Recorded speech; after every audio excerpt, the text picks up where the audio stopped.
January 14, 1945. The Carpathian Mountains. The pass was known to the locals as the Devil's Throat.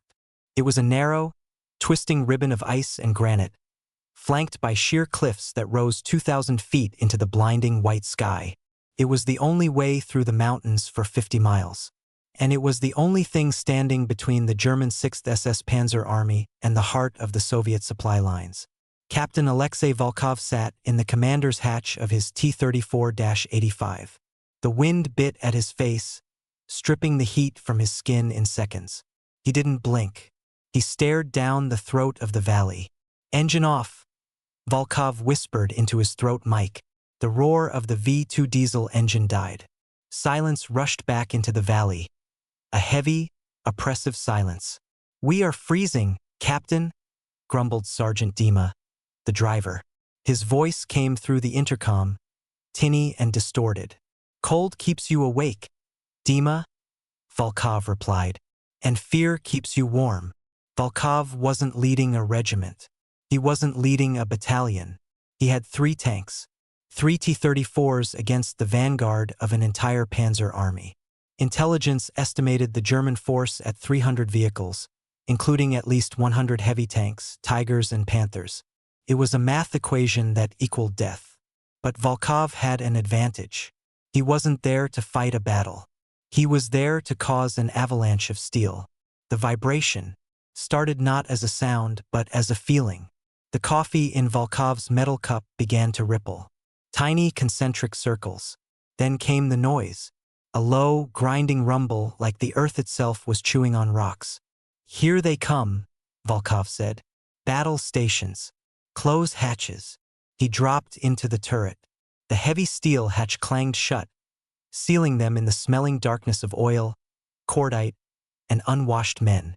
"Load armor-piercing," Volkov ordered. "AP loaded," replied Yuri, the loader. He was 19, with hands that shook until the shooting started.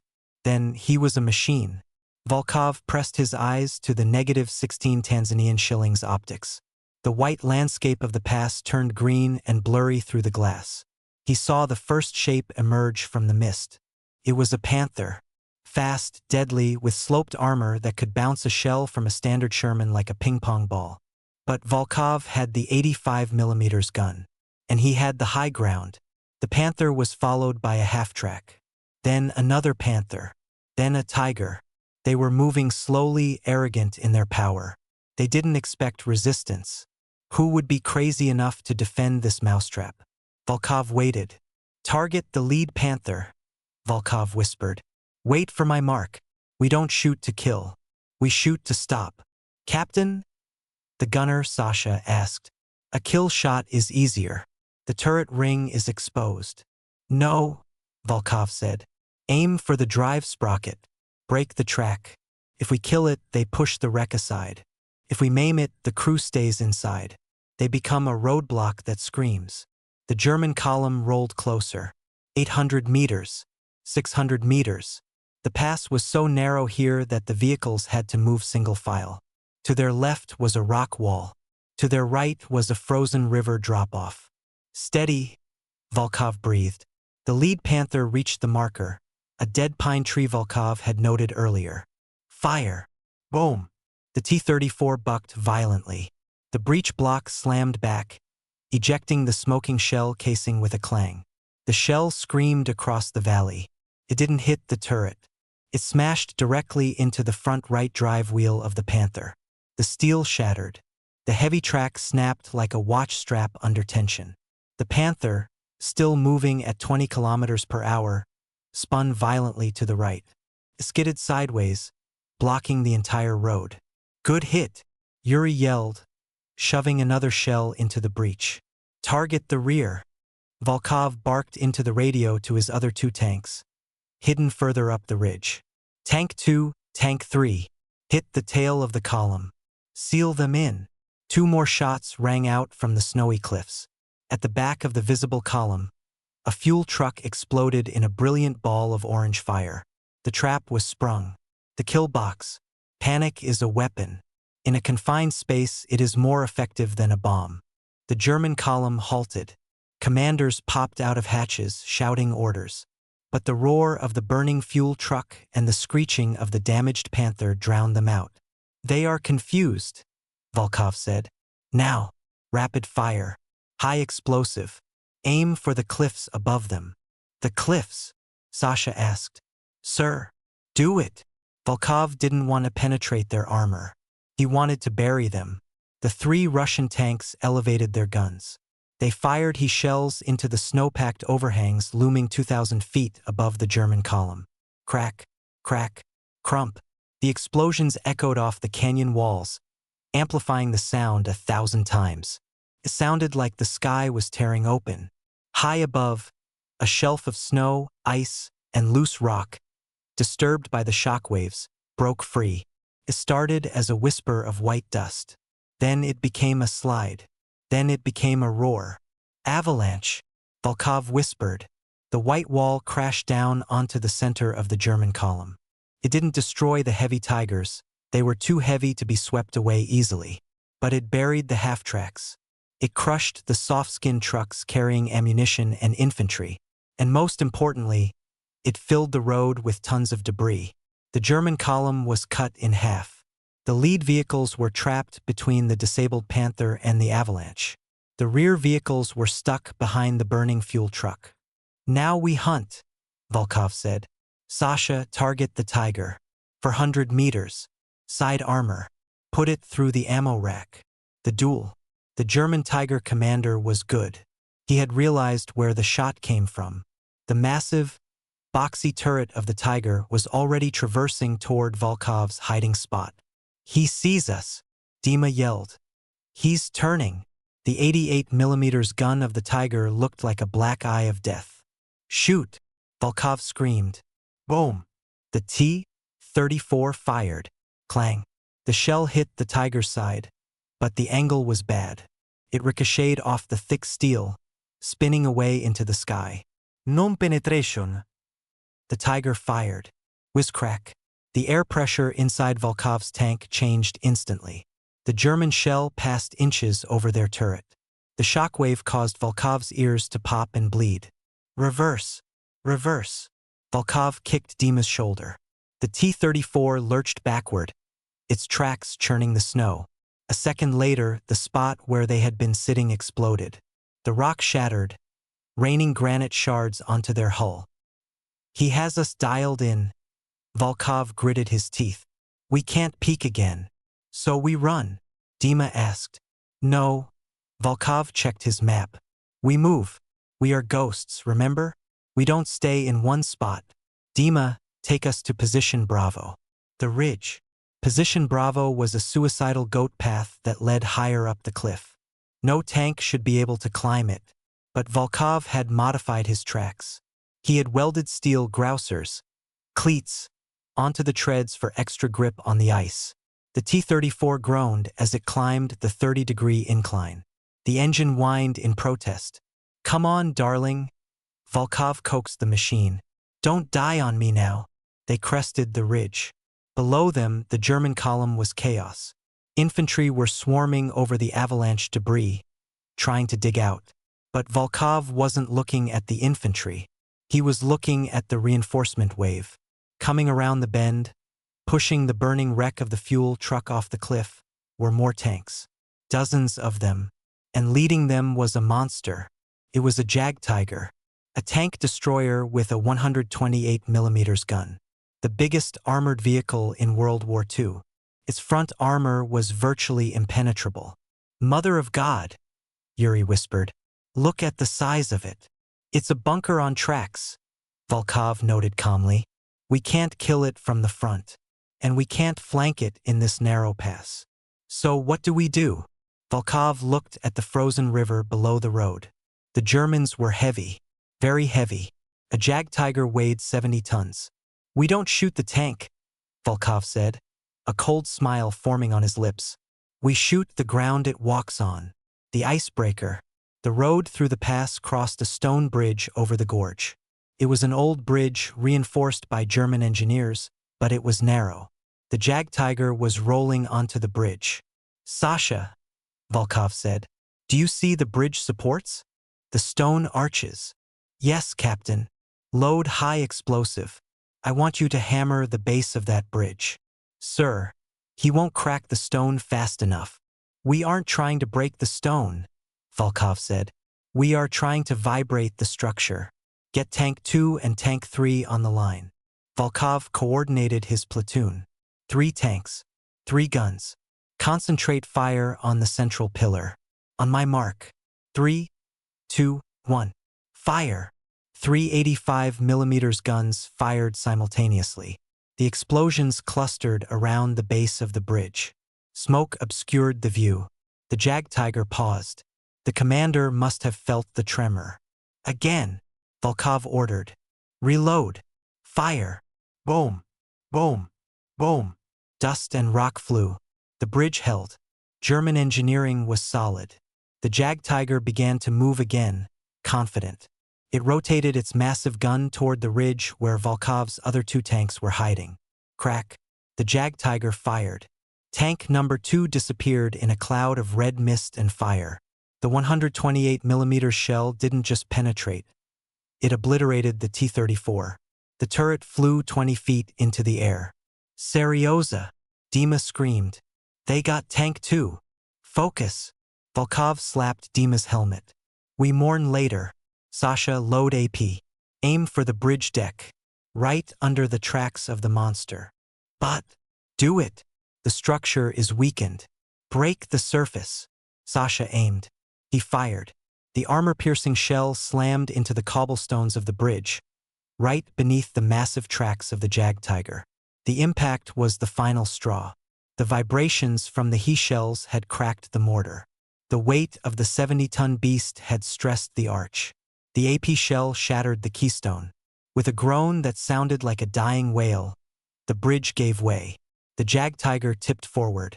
Its gun barrel smashed into the opposite ledge, bending like a straw. Then, gravity took over. The tank fell, plummeted 200 feet into the frozen river below. It smashed through the ice and vanished into the black water. The bridge was gone. The road was cut. The night of fire. The sun began to set. The pass plunged into darkness. Volkov had destroyed the lead Panther, caused an avalanche, and dropped their heaviest asset into a river. But he hadn't destroyed 100 tanks. Not yet. He had just created the world's largest traffic jam. Behind the collapsed bridge, the German army was stacking up. Hundreds of engines idling. Thousands of men freezing. They are stuck, Volkov said, opening a can of frozen beef. They can't go forward. They can't turn around on the narrow road.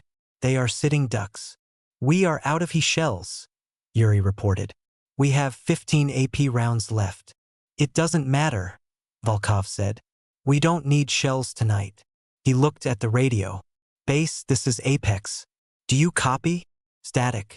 Then, a crackling voice. Apex, this is base. Status. The cork is in the bottle, Volkov said.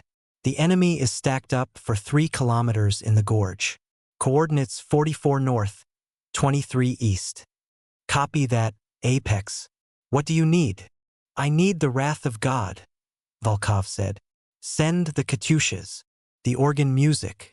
10 miles behind Volkov, hidden in the deep woods, were 4 batteries of Katyusha rocket launchers. The Stalin organs. They were inaccurate. They were crude. But against a stationary target stretched out in a line, they were devastating. Volkov buttoned up the hatch. Move us back, Dima, into the cave. It's going to get loud. 5 minutes later, the sky behind them lit up. Whoosh, whoosh, whoosh. Hundreds of rockets streaked over the mountains, screaming like banshees. They left trails of fire in the night sky. Volkov watched through the periscope. The rockets descended into the gorge. The valley turned into a furnace. The explosions walked up and down the line of trapped German armor. Ammunition trucks cooked off. Tanks, unable to maneuver, were hit from above, their thin roof armor pierced by shrapnel. The psychological impact was absolute. The Germans were trapped in a dark canyon, freezing to death, while the sky rained fire on them. Volkov watched the destruction. It was beautiful. It was horrific. But then he saw something. Through the smoke and the flames, on the far side of the collapsed bridge, movement, infantry, special forces, Gebirgsjäger mountain hunters. They weren't panicking. They were climbing the cliffs. They were coming for him. And behind them, engineers were already deploying bridging equipment. They are disciplined, Volkov whispered. They aren't stopping. The radio crackled again. Apex, this is base. We are out of rockets. You have bought us 12 hours. Can you hold them? Volkov looked at his crew. They were exhausted. They were terrified. We have 2 tanks left, Volkov said. And they have an army. He looked at the tactical map. There was a village 5 miles back. Zolotoy. It was a choke point. Base, Volkov said. We are falling back to Zolotoy. We will turn the village into a graveyard. Captain, Dima asked, putting the tank in gear. How many did we get? Volkov looked at the burning gorge. 20, maybe 30. But the rest are coming. And now they are angry. Volkov racked the slide of his pistol. Let's go, he said. The night is young. January 15th, 1945. 3 o'clock hours. The village of Zolotoy. The village of Zolotoy was not a fortress. It was a cluster of 20 wooden houses and a stone church, huddled against the side of the mountain like sheep trying to keep warm. Now it was a graveyard waiting to be filled. Captain Volkov stood in the center of the village square. The snow was falling harder now, thick heavy flakes that muffled all sound. Paint them, Volkov ordered. His crew, along with the crew of Tank 3, commanded by Lieutenant Petrov, were frantically working. They were covering the green armor of the T-34s with anything white they could find. Whitewash, bedsheets looted from abandoned houses, even snow packed onto the fenders. We need to disappear, Volkov said. In the pass we had the high ground. Here we have the shadows. He looked at Petrov. The young lieutenant was cleaning his periscope lens with a rag. He looked pale. Petrov, Volkov said softly. Yes, Captain.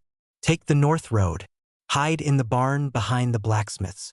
Do not fire until they are past you. You are the anvil. I am the hammer. And if they send infantry to sweep the barn, then you use your machine guns, Volkov said. And you pray. The creeping death. 5:30 hours. The Germans came before dawn. They didn't come roaring in with engines this time. They had learned their lesson in the pass. They sent the Panzergrenadiers, elite infantry, skiing through the woods. Volkov sat inside his T-34, which was parked inside the ruins of the village bakery. He had driven the tank right through the front wall, collapsing the roof over the hull. To any observer, it looked like just another pile of rubble covered in snow. Only the muzzle of the 85mm gun poked out from the debris, shrouded in a white sheet. Infantry, Sasha whispered, looking through the sights. Sector 4. Moving house to house. Volkov watched them. Ghostly figures in white camouflage cloaks. They were moving efficiently, checking windows, throwing grenades into cellars. Let them pass, Volkov whispered. They are looking for tanks. They won't look in a collapsed house. It was a gamble. If a German soldier looked closely at the bakery ruin, he would see the exhaust fumes rising from the rubble. A German soldier stopped 10 feet from Volkov's gun barrel. He lit a cigarette. He looked right at the pile of wood covering the tank. Volkov held his breath. His hand hovered over the trigger of the coaxial machine gun. The soldier shivered, threw the cigarette down, and moved on. Close, Dima breathed. Then came the rumble, the heavy armor. Leading the pack was a king tiger, a 68-ton monster with sloped armor that could survive almost anything the Soviets had. Behind it were 3 Panthers and a dozen Hanomag half-tracks. They moved into the village square, their engines idling with a deep, guttural growl. The king tiger stopped. Its commander opened the hatch and scanned the silent village with binoculars. He was looking for the regiment that had decimated them in the pass. He didn't know he was looking for 2 tanks. The anvil strikes. The German column advanced past the blacksmith shop. Now, Petrov, Volkov whispered. Now. From the barn on the north side, a roar erupted. Petrov's T-34 burst through the wooden doors. He didn't fire at the King Tiger, that would be suicide from the front. He fired at the Panther behind it. Boom! The shot was point blank. Less than 50 meters. The shell tore through the side armor of the Panther, detonating the ammunition rack instantly. The turret of the Panther was blown clean off, spinning in the air like a toy top. Ambush! Left flank! The German radio screamed. The King Tiger tried to rotate its turret, but the narrow street restricted its movement. Its long barrel slammed into the wall of a house, jamming the traverse mechanism. Petrov didn't stop. He rammed the burning Panther, pushing the wreck into the path of the half-tracks, blocking the road. Target the tracks, Petrov yelled to his gunner. He fired again, blowing the track off a second Panther. But the Germans were quick. The third Panther had a clear line of sight. Crack! A 75mm high-velocity shell slammed into Petrov's tank. It hit the turret ring. Volkov watched in horror as Petrov's tank shuddered and went silent. Smoke began to pour from the hatches. Petrov, bail out! Volkov screamed into the radio. No answer. The Germans had found the enemy. They poured fire into the barn. They thought they had killed the wolf. They were wrong. The hammer falls. Start the engine, Volkov said. His voice was ice cold. Inside the bakery ruin, the V2 diesel roared to life. The pile of timber and bricks atop them shifted. Volkov smashed the tank into first gear.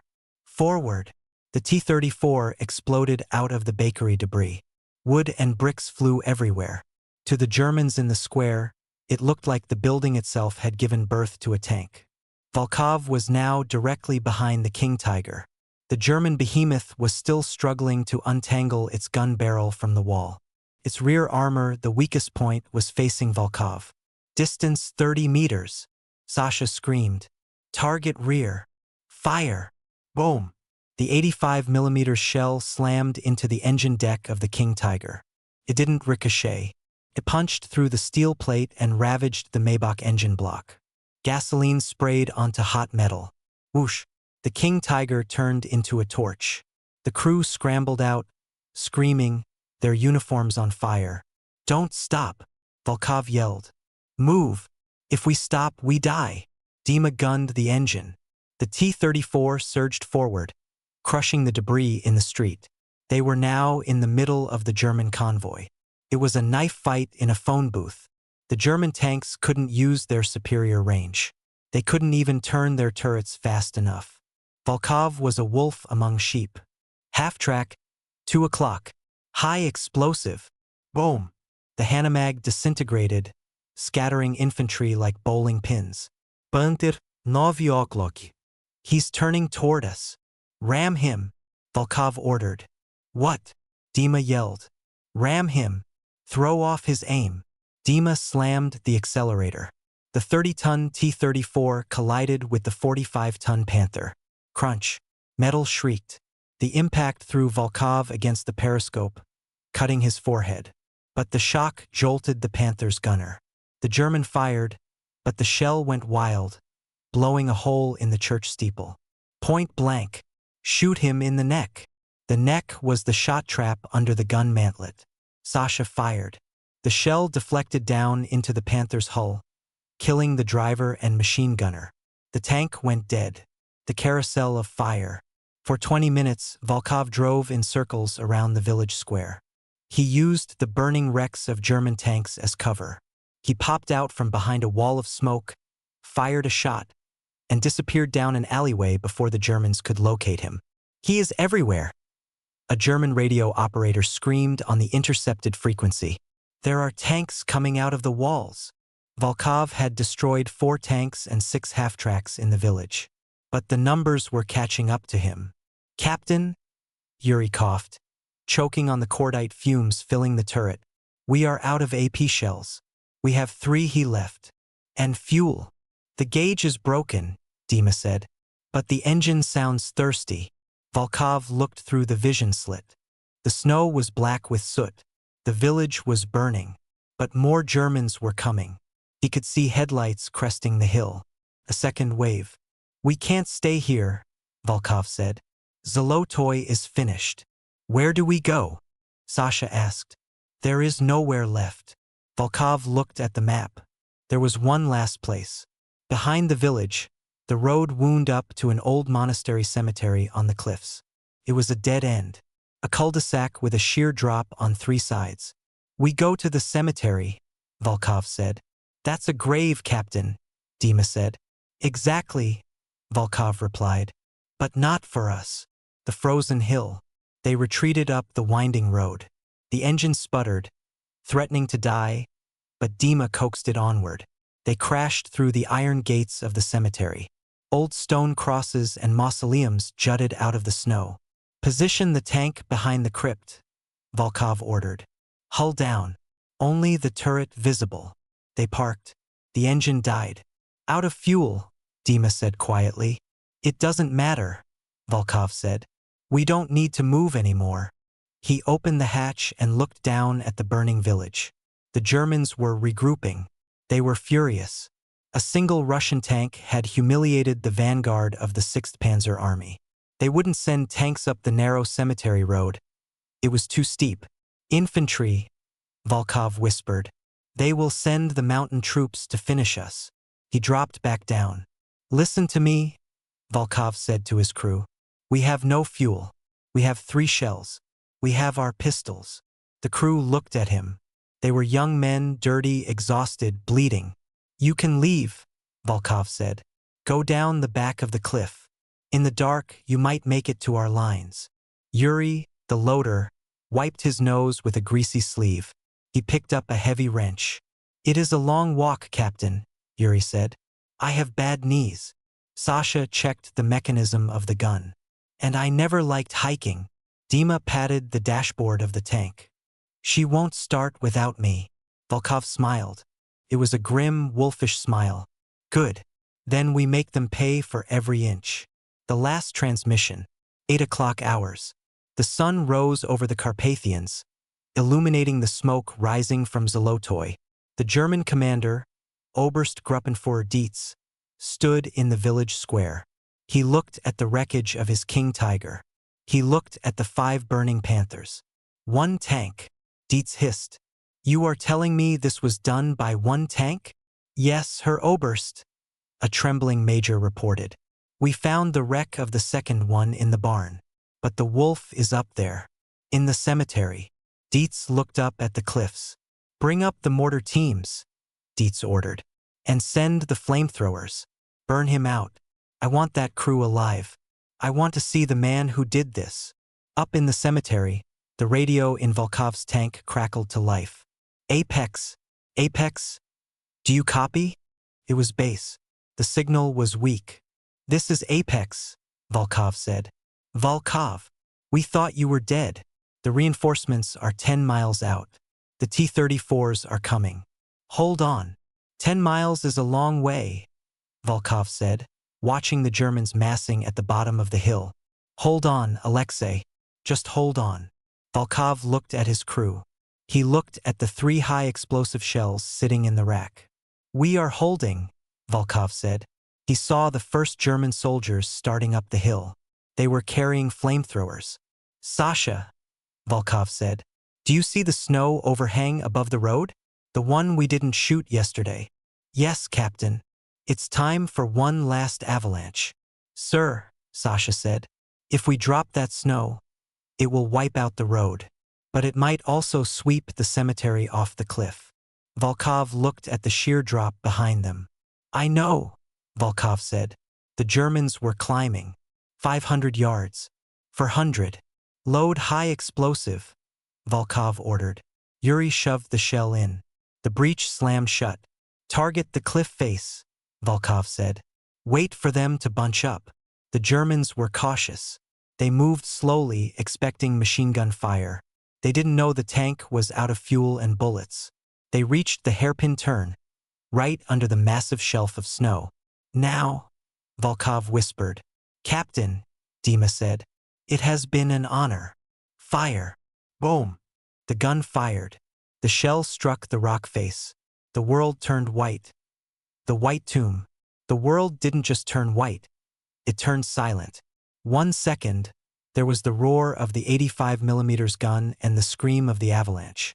The next, there was nothing, just a crushing weight and absolute darkness. Inside the T-34, the air pressure spiked painfully. The tank groaned as tons of snow and rock slammed into it. It slid sideways, the metal treads screeching against the stone floor of the cemetery. It tilted, pitching forward 45 degrees, then stopped with a bone-jarring thud. "Report," Volkov coughed in the dark. The emergency lights flickered and died.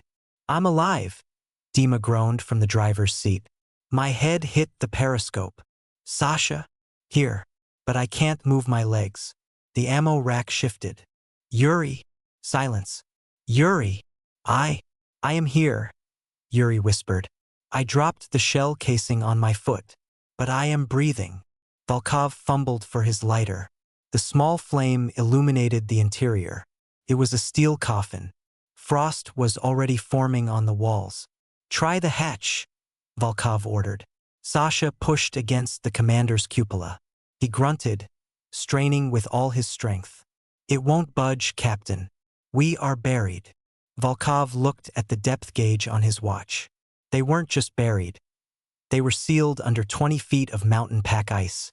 "Turn off everything," Volkov whispered. "Save the oxygen." The long wait. Time loses its meaning in the dark.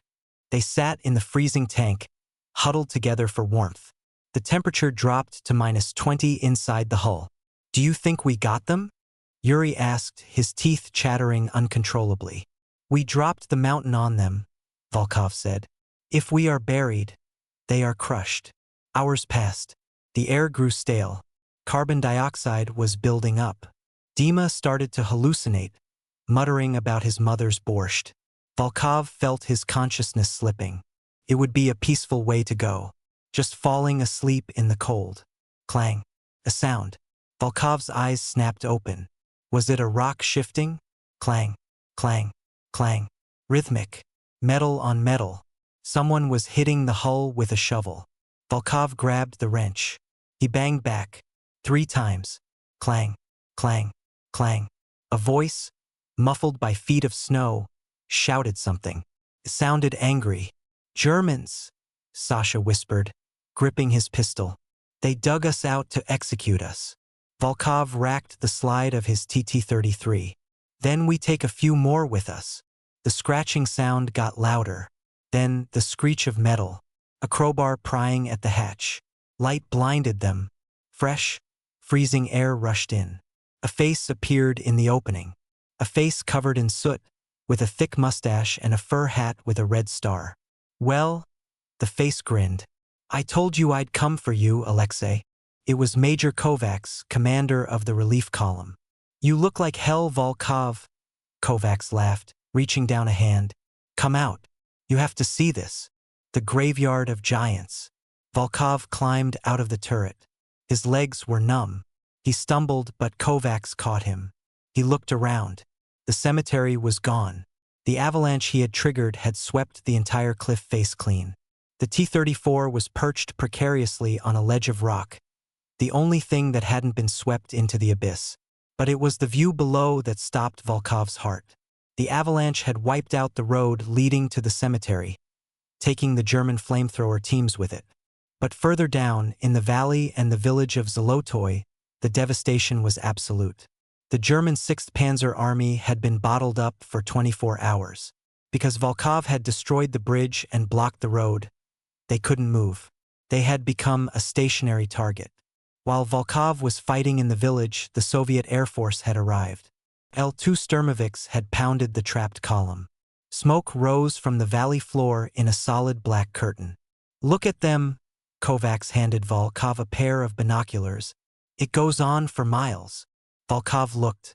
Abandoned tigers, overturned panthers, hundreds of trucks, burned to skeletons. Half-tracks pushed off the road by desperate crews trying to escape. "They panicked," Kovacs said. "When you buried the lead elements and held the village, the commanders behind them lost their nerve. They ran out of fuel waiting for the road to clear. Then the planes came. They abandoned their vehicles and ran on foot." Kovacs pointed to a clipboard.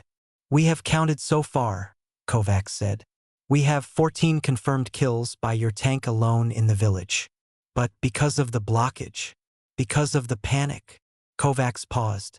We have captured or destroyed 108 German tanks and over 200 support vehicles, an entire panzer division, wiped out, because of 3 T-34s and a pile of snow. Volkov lowered the binoculars. He looked at his tank.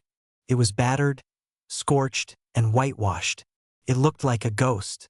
Not 3 tanks, Volkov corrected softly. 1. The interrogation. 2 days later, the Soviet Field HQ. A German officer sat in a chair. He was Oberst Dietz, the commander who had ordered the flamethrowers. He had been captured trying to flee through the woods. He was shivering, but not from the cold. I want to know, Dietz demanded, his voice shaking. I want to know the size of the force that held the pass. My intelligence said it was a heavy tank regiment. S2s, maybe a guards unit. Volkov walked into the tent. He was clean-shaven now, but his face was still scarred from the cold. He poured 2 cups of tea. He slid one to the German. No regiment, Volkov said in German. Dietz looked at Volkov's rank insignia. A captain. A battalion then? Dietz asked. No. A company? Volkov took a sip of tea. 1 tank, Oberst, and 3 very stubborn men. Dietz stared at him. He looked at the map on the wall showing the graveyard of his 100 tanks. He looked back at Volkov. The German officer's face crumbled. The arrogance vanished, replaced by a look of pure, unadulterated horror. He had lost an army to a ghost. My God, Dietz whispered. The Wolf. Epilogue, the legend. May 9, 1945. Berlin. The war ended. The guns went silent. Captain Alexei Volkov stood in front of the Reichstag. His T-34, the same one that had been buried in the ice, was parked behind him. It had been repaired, the tracks replaced, the engine rebuilt. But Volkov refused to paint over the scars on the armor. He ran his hand along the deep gouge where the King Tiger's shell had bounced off. A young correspondent from Pravda approached him with a notebook. Captain Volkov? The reporter asked. Is it true? The story about the pass? Did you really destroy 100 tanks? Volkov looked at the ruins of Berlin. He thought of Petrov burning in the barn. He thought of the cold dark of the avalanche. He smiled, a tired, wolfish smile. I didn't destroy them, son, Volkov said, climbing onto his steel beast. I just convinced them that it was a bad day to drive in the mountains. He patted the cold steel of the turret. Fear, Volkov said, looking into the distance. Fear is heavier than steel. If you can make them afraid, you can break them without firing a shot. The reporter wrote it down. But the Germans who survived the Carpathian Pass didn't need to read it. They knew. For years after the war, in the beer halls of Munich and Hamburg, old tank commanders would lower their voices when they talked about the Eastern Front. They would talk about the cold. They would talk about the snow. And they would talk about the White Wolf, the ghost tank that buried an army and laughed from the grave.